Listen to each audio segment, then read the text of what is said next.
اعوذ باللہ من الشیطان الرجیم بسم اللہ الرحمن الرحیم الحمد للہ رب العالمین والصلاة والسلام علی رسولہ الکریم شفیع المذنبین وانیس الغریبین رحمت للعالمین عن عبد المؤید الرسول المسدد المصطفى الامجد المحبوب الاحمد المصطفى الامجد ابو القاسم محمد صلی اللہ علیہ وسلم ثم الصلاة والسلام والتحیۃ والاکرام علی آلہ الطیبین الطاہرین المعصومین واللعن الدائم علی اعدائهم الملعونین. اما بعد فقال رسول اللہ صلی اللہ علیہ وآلہ وسلم یا علی انت وشیعتک هم الفائزون یوم القیامہ. مولا امیر المومنین علیہ السلام کے اصحاب باوفا اور جانثار ساتھی اور حقیقی شیعہ یہ موضوع گفتگو ہے. جناب مالک اشتر پہ بات ہو رہی ہے اور آج اس سلسلے کی یہ چھٹی گفتگو ہے. عرض کیا تھا کہ جب مولا امیر المومنین کے خلیفہ نامزد ہونے کے بعد جب طلحہ و زبیر نے ام المومنین کو ساتھ ملایا اور امیر المومنین علیہ السلام کے خلاف لوگوں کو بھڑکانا شروع کیا اور بغاوت کا نعرہ بلند کر دیا اور جنگ جمل کو جب بپا کیا اور بصرہ چلے گئے اور بصرہ کو اپنے تصرف میں انہوں نے جا کے لے لیا، تو پھر امیر المومنین علیہ السلام نے بھی بصرہ کی طرف پیش قدمی فرمائی. مولا امیر المومنین علیہ السلام جنگ نہیں چاہتے تھے. مولا امیر المومنین نے قاصد بھیجے پیغام رسانی کے ذریعے ان جنگ کے شعلوں کو کوشش کی کہ یہ نہ بھڑکیں اور جنگ نہ چھڑے، لیکن امیر المومنین کی ساری صلح و امن کی کوششیں رائگاں چلی گئیں اور وہ افراد اپنے لشکر کی کثرت میں اور اس غرور میں تھے اور اقتدار کے نشے میں، اقتدار کی ہوس میں وہ اتنے اپنی طاقت کے نشے میں مست تھے کہ ہم جو ہے وہ انشاءاللہ ہم نے جنگ کرنی ہے اور امیر المومنین کو شکست دینی. جناب امیر المومنین علیہ السلام منزل زیقار پہ جب پہنچے، منزل زیقار سے جناب امیر علیہ السلام نے امام حسن مجتبی علیہ السلام اور جناب عمار یاسر رضی اللہ تعالی عنہ و رضوان اللہ تعالی علیہ ان کو جب کوفہ بھیجا کہ کوفہ جائیں اور اہل کوفہ کو دشمن کے ساتھ اصحاب جمل کے ساتھ جہاد کے لیے آمادہ کریں، دعوت دیں. مسجد کوفہ میں پہنچ کر یہ شخصیات دعوت دے رہے تھے. وہاں پہ ابو موسیٰ نے خیانت کی. ابو موسیٰ عشری لوگوں کو بہکا رہے تھے اور عثمان کو ایک خلیفہ مظلوم و مقتول کے عنوان سے یاد کر رہے تھے اور لوگوں کے دلوں میں شکوک و شبہات ایجاد کر رہے تھے. اور اس میں بھی اس کی ایک حب دنیا جو تھی اس کے پیچھے محرک تھی، اور یہ تھی کہ چونکہ ابو موسیٰ کو جب ولید اور سعید بن عاص جیسے گورنروں کے ہٹائے جانے کے بعد جناب عثمان نے ہی اسے کوفہ میں گورنر نامزد کیا تھا، تو وہ اب یہ چاہ رہا تھا کہ شاید دبی ان کی حمایت کر کے اپنے اسی عہدے پہ شاید یہ باقی رہ جائے گا اور کوفہ کی گورنری پر. اس لیے وہ امیر المومنین علیہ السلام کا ساتھ دینے سے لوگوں کو روک رہا تھا اور امیر المومنین علیہ السلام کے اس مسیر سے اور راستے سے لوگوں کو منحرف کر رہا تھا کہ مسلمان مارے جائیں گے اور فلاں ہوگا، یہ ہوگا، ام المومنین ایک طرف. تو اس طرح سے شکوک و شبہات ایجاد کر کے امیر المومنین کا ساتھ دینے سے لوگوں کو روک رہا تھا. جبکہ مولا امیر المومنین منزل زیقار پہ لشکر کوفہ کے انتظار میں تھے. تاخیر ہو گئی، چند دن ہو گئے، کوفہ سے کوئی خبر نہ آئی، تو مولا امیر المومنین انتہائی ناراحت ہوئے اور انتہائی پریشان ہوئے. ایک روایت کہتی ہے کہ اس وقت مالک اشتر نے بارگاہ امیر المومنین علیہ السلام میں عرض کی کہ آقا اگر آپ صلاح سمجھتے ہیں اور مناسب سمجھتے ہیں تو مجھے کوفہ جانے کی اجازت عطا فرمائیں، اس لیے کہ میں جانتا ہوں کہ کوفی میری مخالفت نہیں کریں گے اور میرا ساتھ ضرور دیں گے۔ بلکہ دوسری روایت یہ کہتی ہے کہ خود امیر المومنین علیہ السلام نے پھر مالک اشتر کو بلایا اور فرمایا مالک میں نے تیری سفارش پر اور تیرے مشورے پر ابو موسیٰ اشعری کو کوفہ کی گورنری پر میں نے باقی رکھا تھا، اور اب تمہاری ذمہ داری ہے کہ کوفہ جاؤ اور ابو موسیٰ کے شر کو دفع کرو اور لوگوں کو اصحاب جمل کے خلاف جنگ کے لیے تیار کرو اور آمادہ کرو۔ تو مالک نے عرض کیا امیر المومنین میں جانتا ہوں کہ ابو موسیٰ نے یہ جو فتنے کے شعلے بھڑکائے ہیں یہ تلوار کے علاوہ کسی اور چیز سے خاموش ہونے والے نہیں ہیں، اور میں انشاءاللہ کوفہ جاؤں گا اور ان شعلوں کو خاموش کروں گا۔ تو جناب مالک اشتر پھر جب کوفہ پہنچے تو کوفہ جس فرد سے ملتے، جس گروہ سے ملتے، جس جماعت سے ملتے، لوگوں کو ساتھ لیتے چلے گئے، اور ایک جمع غفیر جب تیار ہو گیا تو جناب مالک اشتر نے پھر دارالامارہ پہ چڑھائی کر دی اور دارالامارہ کو اپنے کنٹرول میں لے لیا اور دارالامارہ کا وہاں پہنچ کے محاصرہ کر لیا۔ لوگوں نے جو ابو موسیٰ اشعری کے وہاں پہ نوکر تھے اور ان کے جو محافظ تھے، ساتھی تھے، انہوں نے پہلے مزاحمت کی، تو جناب مالک اشتر نے ان کی مزاحمت کو روکا کہ تم سے کوئی سروکار نہیں ہے اور تم ہمارے راستے میں رکاوٹ نہ بنو۔ لیکن جب بات حملے پہ بڑھی تو پھر مالک نے بھی بڑھ کے حملہ کیا اور کئی کے سر پھوڑے اور کئی کی ہڈیاں توڑی اور غلاموں کو وہاں قصر سے نکالا، اور پھر ابو موسیٰ اشعری سے جناب اور یہ پھر ابو موسیٰ اشعری کو خطاب کر کے جناب مالک نے فرمایا تھا کہ یہ جگہ امیر المومنین کے لیے مخصوص ہے، حق ولایت و امارت و خلافت و امامت، اور تم اسی مسند پہ بیٹھ کے، اسی مقام پہ بیٹھ کے امیر المومنین کی مخالفت کر رہے ہو اور امیر المومنین کے راستے سے، نصرت سے تم لوگوں کو روک رہے ہو۔ اور جو جملے فرمائے وہ یہ تھے اخرج من قصرنا، اس ہمارے محل سے باہر نکلو، اللہم لک، تیری ماں مرے اور بغیر ماں کے ہو جائے، اخرج اللہ نفسک، اللہ نے تجھے نکالا ہے یہاں سے، فواللہ، اور پھر جناب خدا کی قسم انک لمن المنافقین قدیما، وہ تو بہت بڑا پرانا منافق تھا اور آج تم نے اپنے اسی نفاق اور منافقت کو ظاہر کیا۔ ابو موسیٰ اس وقت انتہائی دہشت زدہ اور خوف زدہ تھا، اور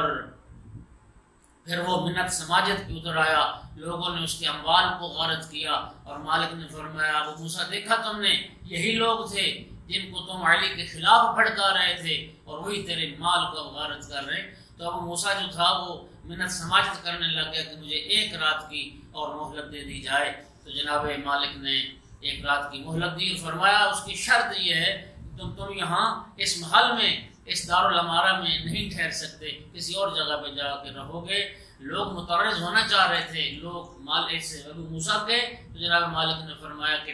میں نے اسے پناہ دی ہے، لہذا اس کے متعرض ہونے کی ضرورت نہیں ہے۔ جناب مالک مسجد کوفہ میں تشریف لائے، ایک انتہائی فصیح و بلیغ خطبہ پڑھا، تقریر کی، لوگوں کو جہاد کے لیے آمادہ کیا، ترغیب دلائی۔ امیر المومنین علیہ السلام کے ہم رکاب ہو کر اور مولا کی معیت و نصرت میں ایک لشکر تیار ہوا، 9000 افراد امیر المومنین علیہ السلام کی نصرت کے لیے انہوں نے لبیک کہی۔ یہ لشکر لے کے امام حسن علیہ السلام کی قیادت میں منزل ذکار کی طرف چلے، پیچھے سے پھر جناب مالک خود بھی چلے، اور پھر کوفہ سے منزل ذکار تک جتنی آبادیاں آتی چلی گئیں، لوگ ساتھ ملتے چلے گئے اور اس لشکر کی تعداد بڑھتی چلی گئی۔ امیر المومنین علیہ السلام نے منزل ذکار پر اپنے ساتھیوں کی خبر دی کہ عنقریب کوفہ سے جو لشکر آنے والا ہے اس کی تعداد 12001 افراد پر مشتمل ہوگی۔ امام حسن مجتبی علیہ السلام جناب مالک عمار یاسر 12001 فرد لے کر، سپاہی لے کر امیر المومنین کی خدمت میں منزل ذکار پہ پہنچ گئے، اور جب یہ وہ غیب کی خبر تھی کہ جب ان افراد کی تعداد گنی گئی تو پورے 12001 فرد تھے۔ تو اس طرح سے یہ لشکر تیار ہوا، 19,000 کا لشکر امیر المومنین کا تیار ہوا۔ جو اشور گر تھے، جو فتنہ گر تھے، اور جو بیعت توڑنے والے تھے، جو اصحاب جمل تھے، وہ بڑے نخوت و غرور کے ساتھ جمل کی طرف بڑھے، مولا کے قاصد ناکام لوٹے، امن کی کوششیں ضائع کر دی گئیں۔ مولا امیر المومنین کا لشکر 19,000 کا تھا، جبکہ دشمن کی تعداد اس وقت 30,000 کی تھی۔ جنگ جمل کی تفصیلات انشاءاللہ جب ان غزوات پر اور ان جنگوں کو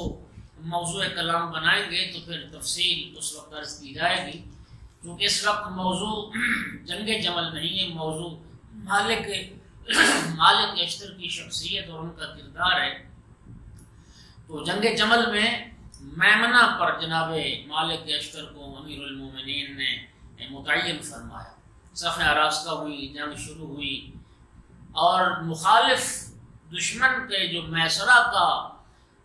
جو سپہ سالار تھا، ہلال ابن وقی اس کا نام تھا۔ مولا امیر المومنین جو بڑھ بڑھ کے حملے کر رہے تھے، تو مولا امیر نے جناب مالک سے فرمایا تھا کہ بڑھ کے اس ہلال بن وقی کے حملات کو روکیں۔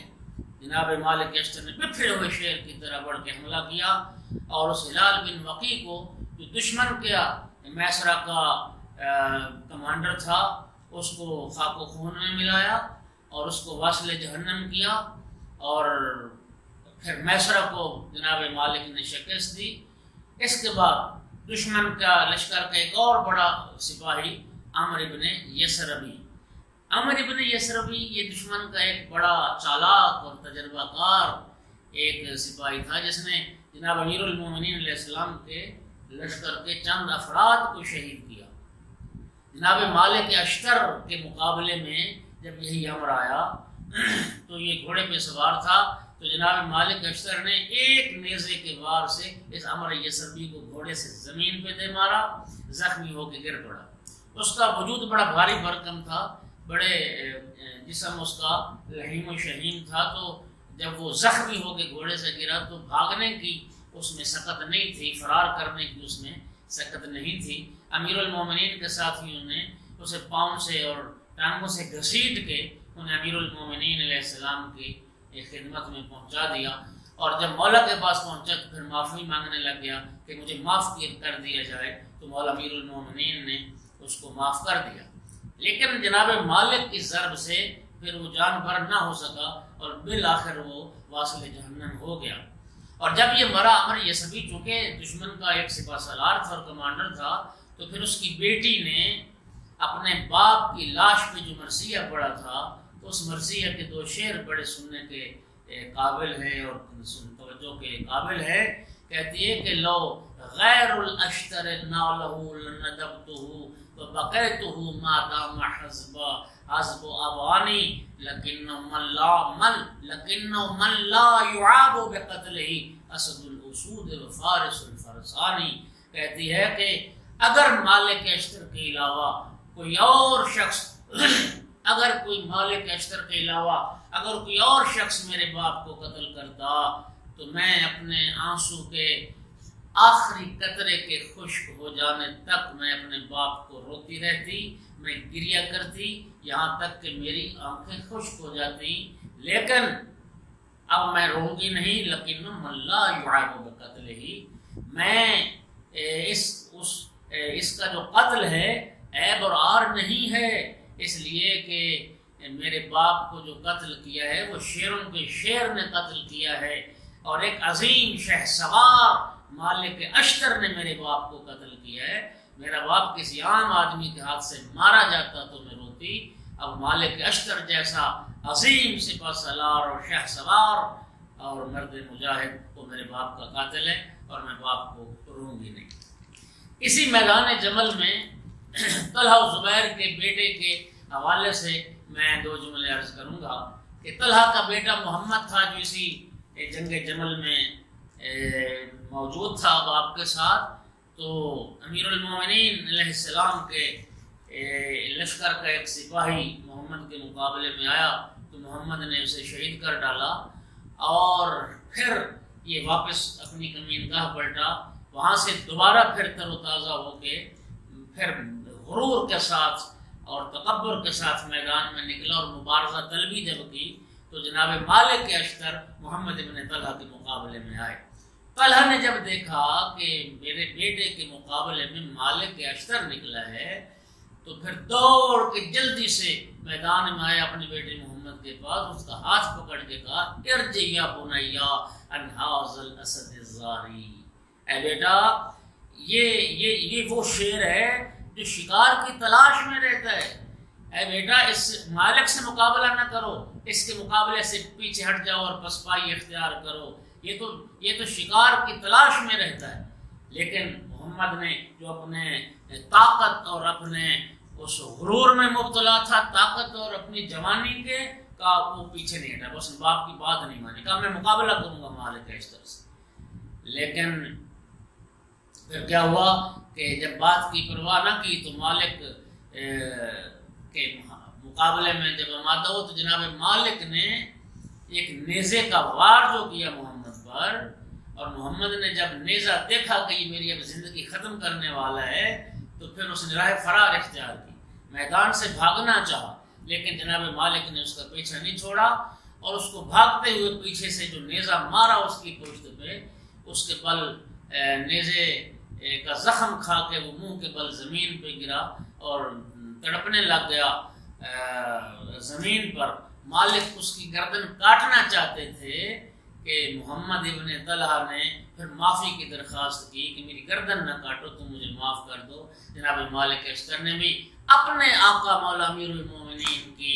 اس روش، اس طریقے اور سنت پہ چلتے ہوئے محمد ابن طلحہ کو معاف کر دیا۔ اس کے ساتھی آ کے اس زخمی کو اٹھا کے لے گئے، لیکن وہ جو نیزے کا وار تھا وہ اتنا کاری وار تھا کہ اسی وار نے محمد ابن طلحہ کی زندگی کا خاتمہ کر دیا اور اسی دن ہی وہ مر گیا تھا۔ عبداللہ ابن زبیر یہ مالک اشتر کے مقابلے میں آیا۔ عبداللہ ابن زبیر جب مالک کے مقابلے میں آیا تو مالک نے فرمایا کہ بہت اچھا، تم بہت اچھا آئے ہو میرے مقابلے میں تو دنیا میں تمہیں تلاش کر رہا ہوں۔ ام المومنین حضرت عائشہ نے جب اپنے بھانجے عبداللہ کے بارے میں پوچھا، عبداللہ ابن زبیر کے بارے میں، تو بتایا گیا کہ وہ مالک اشتر کے مقابلے میں نکلا ہے۔ تو ام المومنین کہنے لگی واہ ثقلا اسما،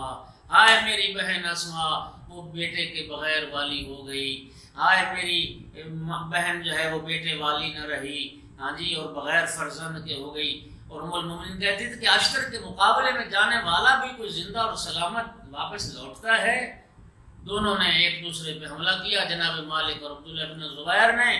اور مالک نے زمین پہ پٹخ دیا عبداللہ کو اور عبداللہ کے سینے پہ سوار ہو گئے۔ عبداللہ بھی ایک طاقتور، مالک کی عمر 65 سال کے قریب اور عبداللہ ابن زبیر 35 سال کا نوجوان، ہیلا گری میں، چالاکی میں جو ایک ضرب المثل تھا۔ جب اس نے دیکھا کہ میں مالک کے پنجے سے خود کو چھڑوا نہیں سکتا تو اس نے بلند آواز سے کہا کہ اقتلونی و مالکا، کہ مجھے بھی قتل کر ڈالو، میرے ساتھ مالک کو بھی قتل ڈالو۔ یہ بلند آواز سے نیچے سے نعرہ لگا رہا تھا کہ ہم دونوں کو قتل کر ڈالو۔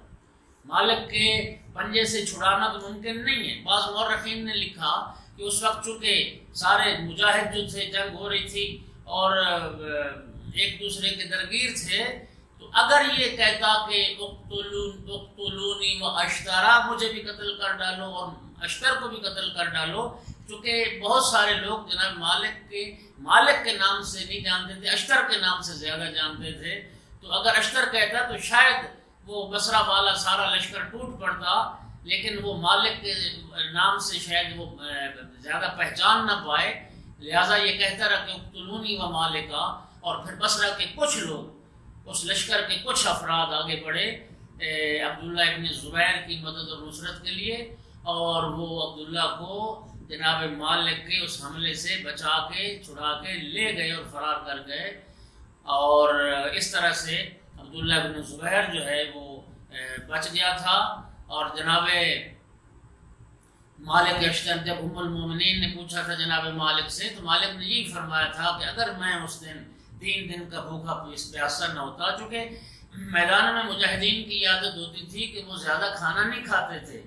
اس لیے کہ ایک مرد میدان اپنے لیے عیب سمجھتا تھا کہ اگر تلوار لگے اس کے پیٹ میں یا نیزہ لگے اس کے پیٹ میں اور پیٹ پھٹے اور اس کے پیٹ سے گندگی نکلے تو یہ اپنے لیے ننگوار سمجھتے تھے، یہ صرف اتنا جس سے رما کے جان باقی رہے اتنا کھاتے تھے۔ مالک کہتے میں اگر 3 دن سے میں بھوکا نہ ہوتا اور میں بوڑھا نہ ہوتا اور اس کا لشکر بصرہ والوں کا اگر اس کی مدد کے لیے نہ آ گیا ہوتا تو میں اس کی ماں کو اس کے غم میں ضرور رلاتا۔ تو اس طرح سے پھر بالآخر طلحہ اور زبیر بھی قتل ہو گئے، اور وہ ام المومنین کے سونٹ پہ سوار تھیں، اور بنی اسد اور زبا کے لوگوں نے شہد کی مکھی کے چھتے کی طرح اس کی حفاظت پہ معمور تھے۔ 3 حملے جناب مالک اشتر نے کیے، اور ہر حملے میں اونٹ کی اس اونٹ کی ایک ٹانگ کو کاٹا۔ بالآخر وہ ہودج گرا، اور وہ امیر المومنین کا لشکر کامیاب ہوا، لشکر جمل اصحاب جمل کو شکست ہوئی، اس اونٹ کے ٹکڑے ٹکڑے کر دیے گئے، اور پھر ام المومنین حضرت عائشہ کو بڑے عزت و احترام کے ساتھ خواتین کے لشکر میں امیر المومنین نے عزت و احترام سے مدینہ پہنچایا، اسی جگہ پر جہاں رسول اللہ اسے بیٹھنے کو حکم دے کے گئے تھے۔ اس جنگ کا اختتام ہوا، 5000 ساتھی امیر المومنین کے اس میدان جمل میں جنہوں نے جام شہادت نوش کیا، اور 13,000 افراد مخالفین کے مارے گئے۔ انشاءاللہ اس جنگ میں بھی بڑا ایک نمایاں کردار تھا جناب مالک اشتر کا۔ اگلی انشاءاللہ گفتگو میں اس سلسلہ کلام کو آگے بڑھائیں گے۔ وآخر دعوانا الحمدللہ رب العالمین۔